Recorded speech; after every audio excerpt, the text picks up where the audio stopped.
అందరూ కలిపి కుట్టిన పూలదండల డబ్బు ఇది పుట్టింటికి దోచిపెడుతుంది. నేను కళ్ళారా చూశాను. వాళ్ళ పుట్టింటితో పాటు ఈ డబ్బుతో పాటు మరికొంత డబ్బు కూడా కలిపేసి వాళ్ళ పుట్టింటికి ఇచ్చింది. అప్పు తీసుకొని మరీ ఇచ్చింది.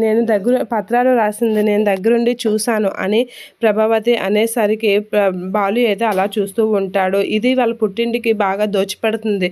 అది పత్రాలు రాయడం నా కళ్ళారా నేను చూశాను అని చెప్పేసి ప్రభావతి అనేసరికి మీనా అయితే అలా చూస్తూ ఉంటుంది. సత్యం కూడా మీనాకసి అలా చూస్తూ ఉంటాడు. ఇక ఏం చేయలేక బాలు కూడా అలా చూస్తూ ఉంటాడు. ఏమీ అన్నాడు. ఇక ఏంటండి అలా చూస్తున్నారు, గట్టిగా అడగండి. తను పుట్టింటికి డబ్బు ఏకం దోచిపెడితే మరి ఇంత కష్టపడిన బాలుకి ఏంటి అని చెప్పేసి అయితే ప్రభావతి అంటూ ఉంటుంది. ఇక సత్యం అయితే అలా చూస్తూ ఉంటాడు.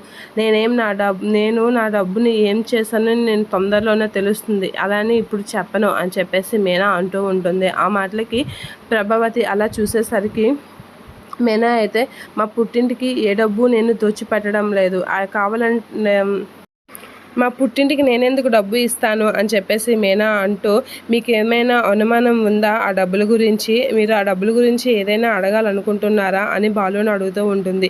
నీ డబ్బు నీ ఇష్టం, నువ్వేదైనా చేసుకో, నాకు అనవసరం అని బాలు అనేసరికి మా ఆయనకే లేని అనుమానం మీరెందుకు అత్తయ్య పుట్టిస్తున్నారు అని మీనా అనేసరికి ప్రభావతి అయితే అలా చూస్తూ ఉంటుంది. మా ఇద్దరి మధ్యన మీరు గొడవలు పెట్టాలని చూడకండి అని అంటూ లోపలికి వెళ్ళిపోతుంది. ప్రభావతి అలా చూస్తూ ఉండిపోతుంది మీనా వైపు.